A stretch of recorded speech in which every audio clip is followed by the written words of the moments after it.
두 번째 시간 시작하겠습니다. 자, 두 번째 시간에는, 요 자료를 한번 읽어보고, 읽어보겠습니다. 음, 삼국유사 권 1, 내무랑과, 김재상, 요 부분입니다. 삼국 사기에서는 이제 박재상이죠. 박재상인데, 삼국유사에서는 김재상이라고 이렇게 이야기합니다. 내무랑은 남일왕이라고도 한다. 네. 앞서 이 내무랑에 대해서는, 이야기를 쭉 했습니다. 제 17대 남일왕 즉위 36년, 경인 390에 외왕이 사신을 보내와 왕을 알련하고 말하였다. 자, 저희 임금님께서 대왕께서 신성하시다는 말을 듣고 신등에게 백제의 죄를 대왕께 아뢰라고 하였습니다. 원하옵건대 대왕께서는 왕자 한 분을 보내주시어 저희 임금님께 승리를 보여주십시오. 그러자 왕은 셋째 아들인 미토희라고도 한다. 미해에게 외국을 방문하게 하였다. 당시 미해의 나이는 10살에 불과해서 말과 행동이 아직 미숙했기 때문에 내신 박사람을 부사로 삼아 함께 보냈다. 그러나 외왕이 이를 억류시켜서 30년 동안이나 돌려보내지 않고 있었다. 자, 이렇게 해서 어, 30년 동안, 자, 30년 동안 이제 돌려보내지 않고 있었다라고 하는 그 이야기를 이제 한 겁니다. 이 기간을 왜 이리 느렸을까? 이제 이 부분입니다. 늘지왕 3년인 김희애, 419년이죠. 419년에 고구려 장수왕이 사신을 보내어 왕을 아련하고 말하였다.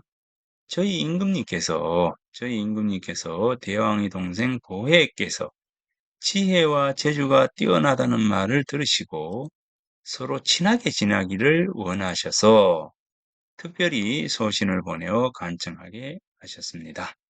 왕은 이 말을 듣고 두 나라가 서로 친하게 지낼 수 있는 길이 열렸다고 매우 다행스럽게 여겼다. 그래서 동생 보혜에게 고구려에 가도록 명하고 내신 김무아를 보좌관으로 삼아 함께 보냈다. 그러나 장수왕도 이를 억류하고 돌려보내지 않았다. 자, 이렇게 해서 419년, 율정 3년 419년에 보혜를 고구려에 보내고 여기서는 미해는 내밀왕 때 보냈다. 이 이야기입니다. 그런데 여기 이제 보면 자, 여기 미해를 이제 보내고 그죠? 보내고 그다음에 요때 와서 419년에 보혜를 보냈다. 이렇게 이야기를 하고 있어요. 왜 이랬을까? 그죠? 왜 이랬을까? 여기에 지금, 실성왕을 싹 빼버리고, 여기 내무랑과 눌지왕 때, 미해와 보혜를 보낸 걸로 되어 있거든요. 이게 왜 이랬을까라고 하는 이제 부분입니다. 그런데 여기 그 실성왕에서 여기 삼국유사에 실성왕조에 아까 읽어봤던 것처럼 이 의희 실성왕 12년입니다. 의희 9년 개축 410년 13년으로 413년으로 413년에 평양주에서 이제 어, 고구려죠, 고구려. 자, 평양주에 큰 다리가 완성되었다. 자, 지금 남양주, 양주, 왕이 전왕의 태자, 그러니까 이제 내무랑이죠, 내무랑. 전왕의 태자, 눌지가 내무랑의 아들인 눌지가 덕망이 있음을 미워하고 꺼려서 그를 죽이려고 고구려 군사를 청하여 거짓으로 눌지를 맞이하겠다. 고구려 사람들은 눌지의 어진 행실이 있음을 보고 곧 창을 뒤로 돌려 왕을 죽이고 눌지를 왕으로 세우고 돌아갔다. 이거죠. 아까 이야기처럼 이제 이 실성왕이 즉위하고 난 이후에 고구려의 대신들을 초빙해서 연회를 베풀어서 이 누굽니까? 이 연회를 베풀어서 이 그죠? 고동석으로 하여금 눌지를 죽이게끔 이렇게 했단 말이에요. 이제 왜 이랬을까? 이제 이 부분입니다. 그래서 자, 요 부분이 이제 삼국유사에서 요 부분을 요렇게 이제 나누어서 이제 연도가 맞지 않다. 이 이야기입니다. 자, 그래서 요 부분이고요. 어, 자, 요입니다. 자, 요 내용입니다. 자, 요 내용이 맞지 않다. 연도가 맞지 않다. 자, 눌지왕 10년. 자, 눌지왕 10년으로 425년의 왕이 여러 신하와 나라 안에 여러 호걸들을 불러 모아서 친히 잔치를 베풀었다. 술이 3번 돌고 온갖 음악이 연주되었는데 왕이 눈물을 흘리면서 여러 신하에게 말하였다. 옛날 아버님께서는 성심으로 백성들을 돌보셨기에 사랑하는 아들을 동쪽의 외국에 보냈다가 다시는 보시지 못하고 돌아가셨어. 자, 여기에서 이제, 이 내무랑이 백성들을 아꼈다라고 하는 것은 이야기를 했잖아요. 자, 백성들을 참 아껴서 지금으로 치면 복지 정책을 폈는 게 바로 내무랑입니다. 이제 그래서 내무랑이 이 백성들을 굉장히 아꼈기 때문에 그래서 아들을 외국으로 보냈다. 이렇게 이야기합니다. 또 짐은 왕이 오른 이래로 이웃 나라의 군사가 너무 강해서 전쟁을 그친 날이 없었는데 고구려만이 화친을 맺자고 말하였으므로 나는 그 말을 믿고 동생을 고구려에 보냈다. 자, 이 명분이 바로 이거예요. 하나는 이제 내무랑의 백성 사랑하는 마음. 자, 요 부분하고 두 번째는 이제 눌지왕이 이 당시에 고구려와 하친을 맺을 수밖에 없었던 이유. 요 부분이 아마도 이련이 요 부분을 명분으로 삼아 요 삼국 사기의 기간하고 다르게 지금 이제 적고 있는 것이지 않느냐라는 생각을 합니다. 그러니까 이 실성왕의 경우에 실성왕이 이제 개인적인 감정으로 이 내무랑의 아들들을 핍박했다가 아니라 명분상으로 봤을 때 백성들을 굉장히 사랑했던 내무랑이기에 그 아들을 외국에 볼모로 보냈다라고 하는 부분하고 그 다음에 이제 신라가 굉장히 약했기 때문에 고구려와 하친을 맺기 위해서 동생을 보냈다라고 하는 이 두 부분입니다. 자, 그래서 이 두 명분을 가지고 이련이 아무래도 이제 연도를 음, 삼국사기와 다르게 이렇게 설정하지 않았겠는가라고 생각하는데, 근데 묘한 거는 이제 이 실성왕조가 아주 묘하다는 거죠. 실성왕 때 바로 이 눌지 어진 행실을 보고 있으므로 곧 창을 뒤로 돌려서 왕을 죽이고 눌지를 왕으로 세우고 돌아갔다. 라고 하는 이 부분들을 놓고 봤을 때는 삼국 사기의 기록이 오히려 더 맞다라고 하는 부분입니다. 그런데 그래서 그런데 고구려도 동생을 억류시키고 돌려버리지 않고 있어. 짐이 아무리 부귀를 누린다 해도 일찍이 단 하루, 잠시라도 이 일을 잊은 적이 없고 울지 않은 날이 없었어. 만일 두 동생을 만나 함께 선왕의 사당에 감사드릴 수 있다면 나라 사람들에게 은혜를 갚을 수 있을 것이오. 누가 이 일을 이룰 수가 있겠어? 자, 이렇게 이야기합니다. 자, 요 부분, 자, 요 부분은 이제 방금 이야기했던 것처럼 연대로 놓고 봤을 때, 그런 어떤 부분에서 삼국사기와의 그 연도를 이렇게 아마 조작하지 않았겠는가라고 하는 겁니다. 그러니 여러분들도 내 생각에는 요 부분, 자, 요 부분이 맞을 것 같다라고 하는 것이고, 바로 이제 이 실성왕과 내물왕과 놀지왕과의 어떤 관련성, 상관관계, 이런 부분들을 이제 생각하면서, 자, 요 부분을 읽었으면 좋겠습니다. 자, 그래서 여기 내물왕과 김재상조하고 뒤에 18대 실성왕조 부분을 자세하게 읽어보면, 자, 이 부분에 대한 것이 이제 아마 해결이 되지 않을까라는 생각을 합니다. 자, 이래서 이제 누가 이 일을 맡아줄 거냐라고 하니까 누굽니까? 눌지왕, 젊을 때의 눌지와 함께 이제 중마고우였던 박재상, 예, 김재상이 등장합니다. 자, 이때 모든 신하들이 함께 하리었다. 이 일은 결코 쉬운 일이 아닙니다. 반드시 슬기롭고 용맹스러운 사람만이 할 수 있을 것입니다. 신들의 생각으로는 삼나군의 태수, 즉 양산, 이 양산의 태수인 재상이 할 수 있을 것 같습니다.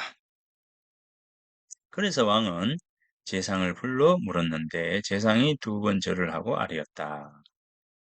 신이 듣기로 임금에게 근심이 있으면 신하가 욕을 먹고 욕되고 임금이 욕을 당하면 신하는 그 일을 위해서 죽는다 라고 해야 했습니다. 만약 이 일에 어렵고 쉬운 것을 따진 뒤에 행한다면 충성이 아니고 죽고 사는 것을 헤아른 뒤에 움직인다면 용기가 없는 것입니다. 자, 일이 쉽냐 어렵냐라고 하는 것을 따진 뒤에 행한다면 충성이 아니고 충성스러운 것이 아니고 죽고 사는 것을 헤아린 뒤에 행하게 되면 용기가 없는 것이다. 용기가 없는 것이다. 신은 비록 못났지만 원하옵건대 명을 받들어 행하겠습니다. 이렇게 하고 왕은 그를 매우 칭찬하고 술잔을 나누어 마시고는 헤어졌다. 자, 이렇게 해서 이제 그 김재상이 바로 이제 길을 떠나게 됩니다. 재상은 왕의 앞에서 명을 받고 곧장 쾌길로 떠났다. 고구려로 떠났습니다. 옷을 바꾸어 입고 고구려로 들어가 보혜가 있는 곳으로 가서 함께 도망갈 날짜를 약속했다. 그리고 먼저 5월 15일에 고성의 수부에 와서 배를 준비해 놓고 기다렸다. 자, 요 부분에서 이제 아까 뭐라 했습니까? 지금 이제 요 부분입니다. 여기 뭐냐면 자, 여기에서 자, 요 부분입니다. 음, 여기에서 지금 자, 여기 보면 여기 요거예요. 그죠? 요 부분이죠. 자, 이 고동석과 사신들이 나이가 들어서 죽거나 대신의 자리에서 물러나 버렸다. 그러니까 지금으로 본다면 이 보혜가 볼모로 어디를 갔습니까? 고구려에 가 있죠. 자, 그런데 이 초기에 놓고 보면 이 초기에 이 그 고구려의 고동석과 눌지의 관계로 놓고 본다면 이 눌지의 동생인 보혜가 그래도 뭡니까? 이 고동석과 사신들의 옹의하에 목숨이라든가 이런 부분들은 별 문제가 없겠죠. 그런데, 그런데, 시간이 지남에 따라서 이 사람들이 우군이 되는, 도와줄 수 있는 이 사람들이 없단 말이에요. 그리고 요때 허삼직이 실수를 해서 고구려 군사를 죽이는 요 상황이 벌어진 거예요. 이렇게 벌어지니까 어떻게 됩니까? 볼모로 잡혀 있었던 이 누구가 보혜가 죽을 지경이 사실은 됐는 겁니다. 죽을 지경이. 그래서 이 목숨의 안위가 지금 위태로워지는 거죠. 그러니까 이제 이 눌지가 아하 이게 잘못하면 동생들을 잃겠구나라고 생각하고 급히 이 김재상에게 지금 보낸 거예요. 예, 요런 상황입니다. 요 상황입니다. 이 상황에, 이 상황이에요. 그래서 이제 이 김재상이 고구려에 가서 바로 이제 이 5월 15일에 고성의 수구에 와서 배를 준비해 놓고 기다렸다. 자, 도망갈 날짜를 약속하고, 먼저, 이 고성의 수구에 와서 배를 준비해 놓고 기다렸다. 약속한 날짜가 다가오자 보혜는 병을 핑계를 대고 며칠 동안 조회에 나가지 않았다. 그러다가 밤중에 도망쳐서 고성의 바닷가에 이르러 고구려 왕이 이 장수왕이죠. 이 뒤늦게 이를 알고 수십 명을 보내어 뒤쫓게 하였는데 고성에 이르러 보혜를 따라잡았다. 그렇지만 보혜가 고구려에 있을 때 늘 뭡니까? 또 이 주변 사람들에게 은혜를 베풀었기 때문에 군사들은 그를 불쌍히 여겨서 모두들 화살촉을 뽑고 쐈다. 그러니까 화살촉을 뽑고 쏘니까 죽지는 않잖아요. 그래서 죽음을 면하고 돌아올 수가 있었다. 자, 이 이제 그 내무랑이라고 하는 인물이 어떤 인물이었습니까? 백성을 사랑하고 백성들을 위해서 아낌없이 줄 아는 그런 인물이었고, 백성들을 위해서, 그죠? 백성들을 위해서, 이제 국가를 운영할 수 있었던 인물이었잖아요.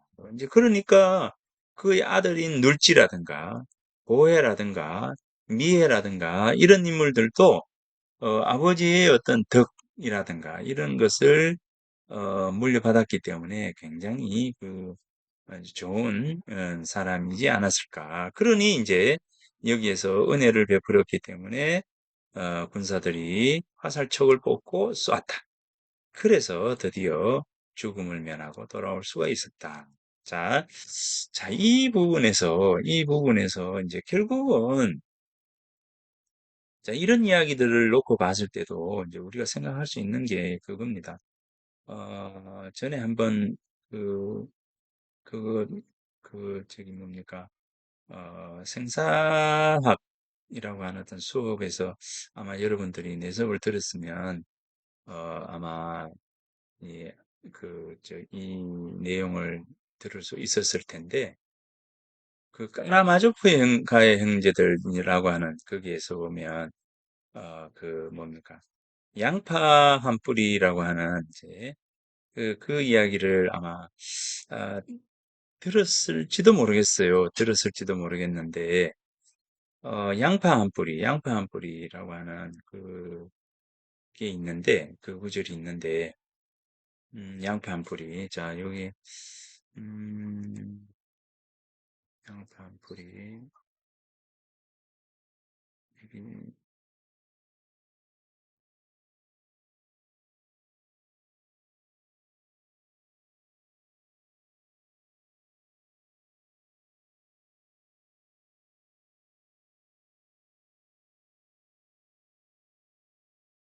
생사학에서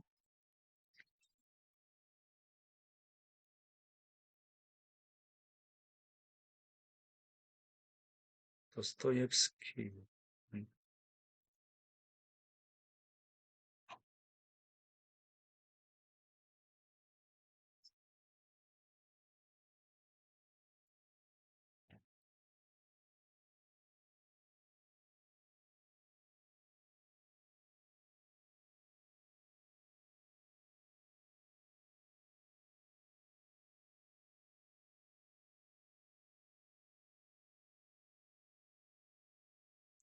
자, 여기 있습니다. 네?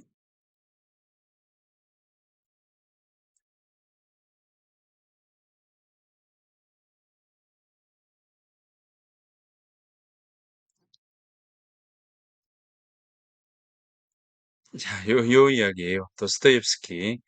까라마조프가의 형제들에 나오는 양파 한 뿌리. 자, 요 이야기입니다. 자, 옛날에 사악한 할머니가 살았다고 합니다. 얼마나 사악했는지 살아생전에 착한 일이라고는 단 한 가지도 한 게 없습니다. 그래서 이 할머니가 죽었을 때 악마들이 할머니를 지옥 불구덩이에 던졌습니다. 그런데 어느 날 수호천사가 그 지옥 밖을 지나다가 할머니가 불구덩이에서 고생하는 것을 본 거죠. 너무 불쌍해서 신에게 청을 합니다. 저 할머니가 불쌍한데 살려주십시오. 이에 신은 그 할머니가 살아생전에 착한 일을 단 한 가지라도 했다면 고려해 보겠다. 이렇게 답을 합니다. 이제 그래서 수호천사가 할머니 일생을 적은 책을 봤더니 딱 한 가지가 있었어요. 밭에서 양파 한 뿌리를 뽑아서 거지에게 적선을 한 겁니다. 그 이야기를 들은 신은 그렇다면 양파 한 뿌리를 할머니에게 던져줘라. 그래서 할머니가 그 양파 줄기를 붙잡고 빠져나오면 천국으로 오게 해라. 라고 이야기를 합니다. 수호천사는 양파 한 뿌리를 할머니에게 던져줍니다. 수호천사는 할머니가 그것을 잡고 나올 수 있게 조심스레 끊어지지 않도록 잡아당깁니다. 할머니는 반쯤 지옥에서 빠져나오고 있었는데 그런데 지옥에 있던 다른 죄인들이 그걸 보고서는 나도 하며 다 매달린 겁니다. 할머니가 보니까 기가 막힙니다. 자기만 구원받으려고 했는데 다 달려드니까 너무나 화가 났습니다. 할머니는 이건 내 양파야, 내 거야 라며 다른 사람들을 차버렸습니다. 그 순간 양파는 똑 부러지고 모두 같이 지옥불로 돌아갔습니다. 자, 이 이야기를 왜 이제 읽느냐면, 자, 여기에서 보면 이 할머니가 나쁜 짓만을 많이 했어요. 그래서 지옥에 가 있었는데 우연히 이 수호천사가 지나가다가 이 할머니를 보고는 불쌍한 생각이 들었어요. 그래서 구해주고 싶었겠죠. 구해주고 싶어가지고 이제 그 있을 수 없는 일들이죠, 사실은. 이렇게 나쁜 짓만을 했던 할머니인데 운이 좋아서, 운이라고 하는 것은 이렇게도 오는 거죠. 운이 좋아서 이제 그 구원을 받을 기회가 생긴 거죠. 자, 이것처럼 우연히 우리들은 운 좋게 구원을 받을 수 있는 기회가 주어지는 거죠. 그런데 여기서 아무리 운이 좋고 하다 하더라도 뭡니까? 그 운을 내 것으로 만드는 것은 뭡니까? 결국은 나예요. 여기 보면 결국은 뭡니까? 이건 내 양파야 하면서 다른 사람들을 차버렸는데 그 순간 자기가 자기도 함께 다 지옥불로 돌아가 버렸다. 결국은 이제 아무리 도와주려고 하고, 이제 주변에서 도와주려고 해도 결국 그것을 그 운을 받을 수 있는 것은 결국 나 자신이다. 나 자신이라고 하는 겁니다. 자, 여기에서도 이제 마찬가지로, 이 보혜라고 하는, 이 지니고 있는 어떤 덕이랄까, 여러 가지 성품이 얼만큼, 대단했는가, 좋았는가라고 하는 부분들을 알 수가 있습니다. 이제, 어, 이 도움이라고 하는 것은 때로는 이제 운 좋게 이제 올 수도 있지만, 여기서 이제 김재상이라고 하는 인물이 이 보혜를 구하기 위해서 갈 수도 있어요. 가죠. 가가지고 뭐 여러 가지 어떤 부분에서 이런 어떤 운이라고 하는 것이 작동을 할 수가 있어요. 그런데 아까 까라마조프가 형제들에서 이 할머니처럼 결국 이 운이라고 하는 것, 이 남이 도와주려고 하는 이 모든 것들도 다 운이거든요. 이 남이 도와줄 때 그것을 쟁취하고 그것을 자기 걸로 만드는 것은 결국 이제 그 사람이라는 거죠. 그 사람이란. 예, 그래서 여기에서 이 보혜가 구원을 받을 수 있었던 것은 결국 이 자기가 평소에 베풀었던 그러한 은혜, 덕분이면서 이러한 운이 왔을 때, 그 사람이 지니고 있었던 성품이 결국은 죽음을 면할 수 있게 되었다라는 거죠. 할머니는 지옥불로 다시 떠났어요. 보내줬거든요. 이런 어떤 부분들은 이런 이야기에서도 이제 우리가 결국은 주변에서 나를 도와줄 수는 있다는 겁니다. 그러나 그 도움을 내 걸로 만드는 것은 결국 이제 나이다. 라고 하는 이제 이런 부분, 이런 걸 이제 생각할 수 있는 겁니다. 잠깐 이제 요 글을 읽으면서 까라마조프가의 형제들이라고 하는 그 책에 적혀 있었던 양파 한 뿌리라고 하는 그 이야기가 떠올라서 이제 한번 해보았습니다. 결국은 이제 모든 것을 쟁취하고 성취하고 이룰 수 있는 모든 것의 어떤 출발점은 결국 나이다. 주변에서 아무리 도와주려고 해봐도 아무리 운이 좋아도 그 운이라고 하는 것은 한계가 있다라고 하는 것. 그래서 우리가 운이 내 걸로 결국 되기 위해서는 뭐냐면 내가 준비를 해야 됩니다. 내가 준비를 해야 돼요. 어, 내가 무언가를 갖추었을 때 그 운은 와지는 거예요.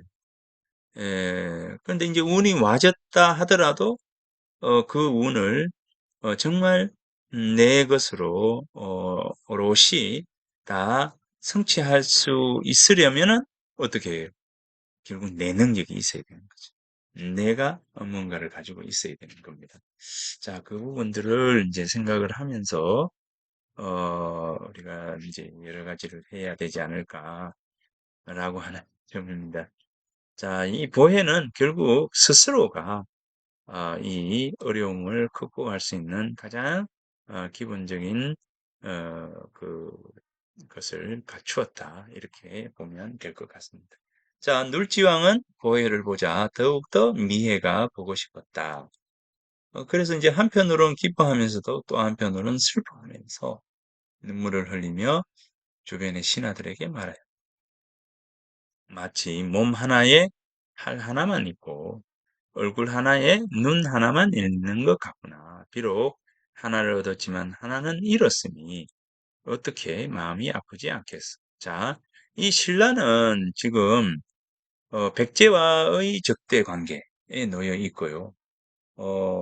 지금 이제 고구려와도 지금 이제 보혜가 빠져나왔기 때문에 이제 그 우방이 아니라 이제 적대 관계로 돌아섰죠. 또 여기에다가 이제 외국마저도 이제 늘 호시탐탐 신라를 노리고 있는 겁니다. 그게 내무랑의 그 어려움이라고 하는 것, 내무랑이 이 고구려와 동맹을 할 수밖에 없는 것, 그리고 이 그 과정 속에서 신라가 두 왕자를 외국과 고구려에 줄 수밖에 없는 상황, 이런 여러 상황 속에서 놓고 봤을 때 결국 이제 이 신라에 있어서의 눌지왕에 있어서의 이 슬픔은 엄청난 것이겠죠. 자, 그래서 보혜를 보니까 이제 미혜가 더 보고 싶은 거예요. 왜냐하면은 미혜가 곧 죽을 수도 있기 때문에 라고 하는 겁니다. 이때 재상은 이 말을 듣고 두 번 절을 하고 임금님께 하직 인사를 하고 말에 올랐다. 그리고는 집으로 들어가지 않고 출발해서 곧장 율포, 이제 울산의 해변에 이르렀다. 재상의 아내는 이 소식을 듣고 말을 달려 율포까지 쫓아왔지만 남편은 벌써 배에 올라타 있었다. 그 아내가 간절하게 불렀지만 재상은 단지 손만 흔들어 보일 뿐 배를 멈추지 않았다. 자, 이제 이 부분입니다. 자, 여기에서 이제 이 아내가 와서 이제 아내가 율포까지 쫓아가죠. 율포 아까 이제 이 고지도에서 자, 이 부분입니다. 이 이제 울산계잖아요. 이렇게 해서 울산까지 가는 거예요. 자, 울산까지 가서 자, 여기에 이제 울산에 보면 이제 박재상 기념관, 울산 두동면입니다. 이 치술령 있는 곳이죠. 두동 치술령 있는 곳.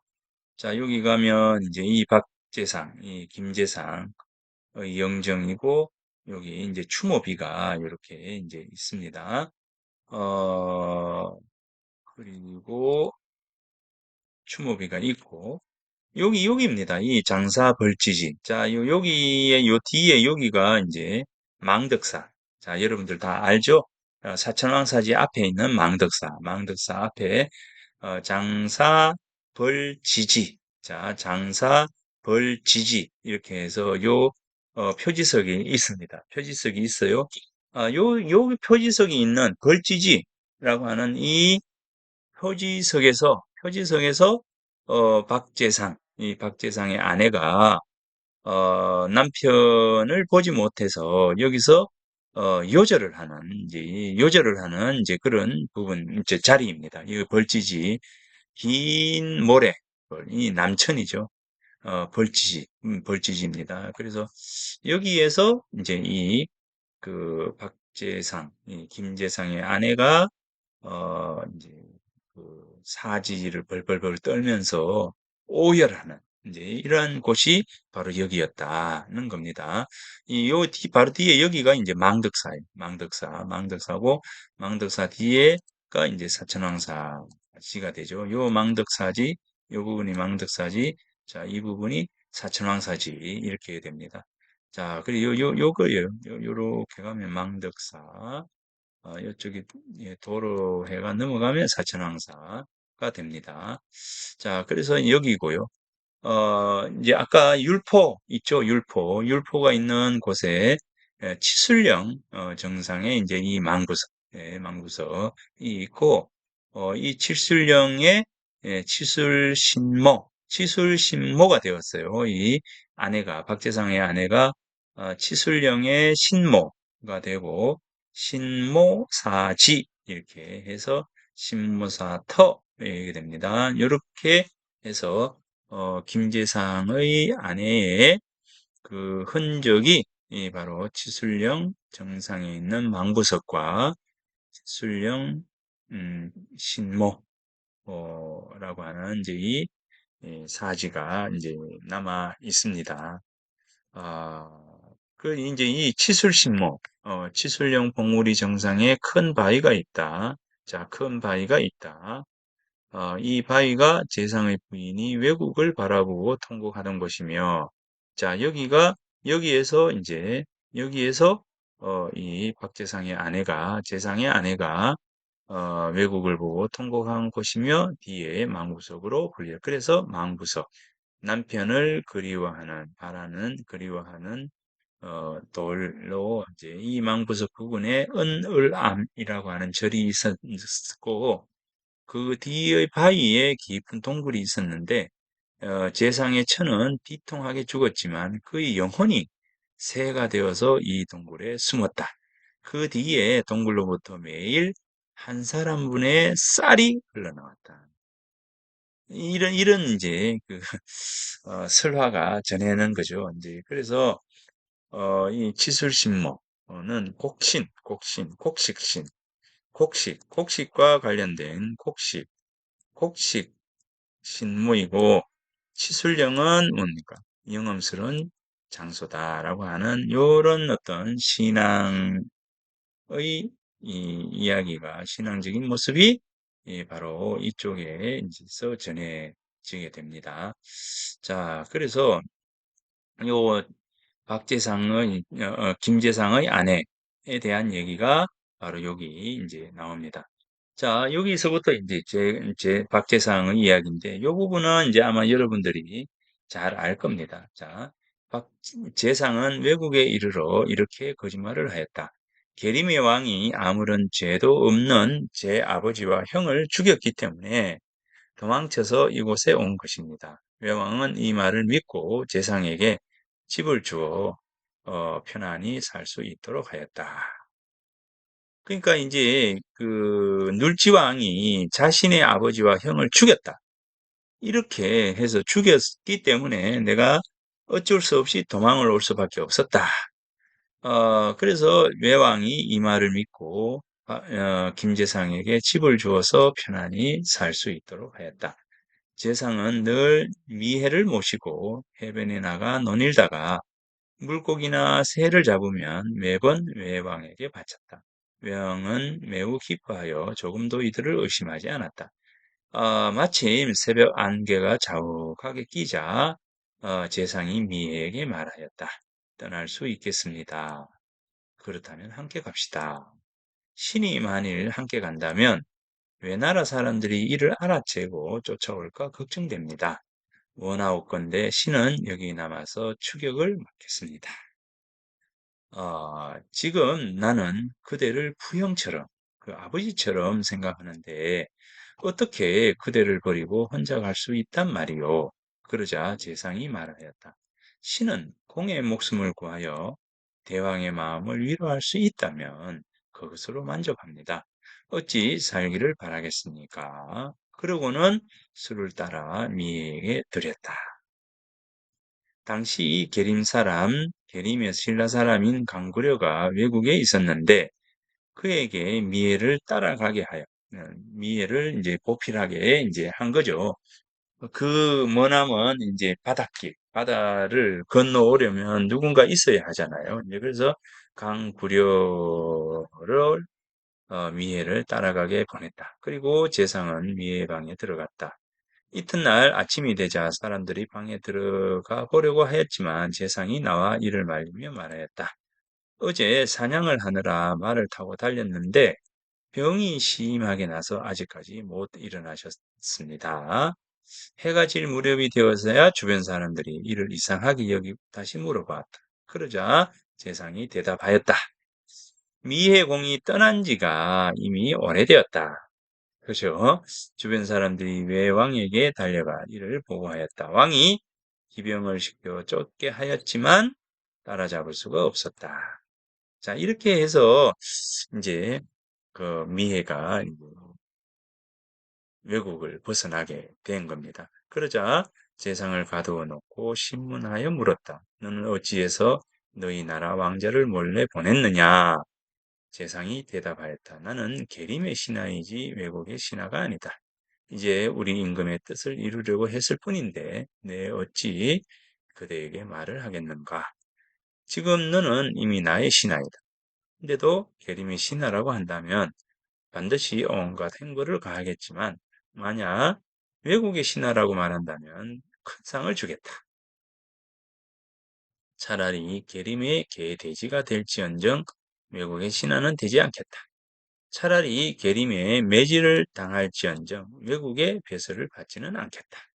왕이 화가 나서 재상의 발바닥 살갗을 벗겨내고 갈대를 베어놓고 그 위를 걷게 하고 다시 물었다. 너는 어느 나라 신하인고? 계림의 신하이다. 그러자 또다시 뜨거운 철판 위에 세우고는 어느 나라 신하인지를 물었다. 계림의 신하이다. 외왕은 재상을 굴복시킬 수 없다는 사실을 깨닫고 목도에서 불에 태워서 죽였다. 자, 이게 이제 김재산 이야기입니다. 미해는 바다를 건너와서 강구려에게 먼저 나라에 알리도록 시켰다. 왕은 놀랍고 기뻐하여 백관에게 명하여 굴헐역에서 맞이하도록 하였다. 왕이 친동생 보혜와 함께 남쪽 교회로 가서 맞이하고 대궐로 들어와서 연회를 베풀었다. 그리고 나라 안의 죄수들을 모두 용서하여 풀어주었다. 재상의 아내를 국대 부인으로 책봉하고 그 딸을 미해공의 부인으로 삼았다. 자, 미해공의 부인으로 삼았다.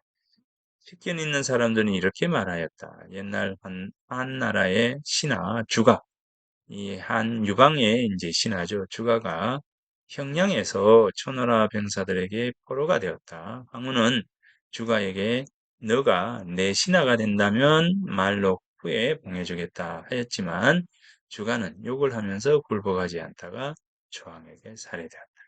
재상의 충성은 주가보다 못할 것이 없다. 이게 이제 항우와 이제 유방의 이야기죠. 이 항우와 유방의 이야기에서 여러분들이 기억을 하는 것은 뭡니까? 바로 요거죠. 해화가, 그 유명한 해화가요. 뭐 참고 삼아서 역발산 기계세라고 하는 요거죠. 역발산의 기계세, 시분리해, 예, 추불서, 추불서 내 가내하, 우해 우해 내 약하 이겁니다. 그러니까 이제 역발산, 힘은 산을 뽑을 만하고, 기운은 세상을 덮을 만하거든. 그죠? 때가 불리해서 오추마가 가지 않으니, 오추마가 가지 않으니 내가 어찌할까? 그죠? 우여. 이제 우미인이죠, 우미인. 양귀비, 예, 우미인, 뭐 중국의 4대 미인 이렇게 이야기를 한다면 바로 이제 왕소군 서씨, 양귀비, 바로 이 그 우미인, 이 넷이죠.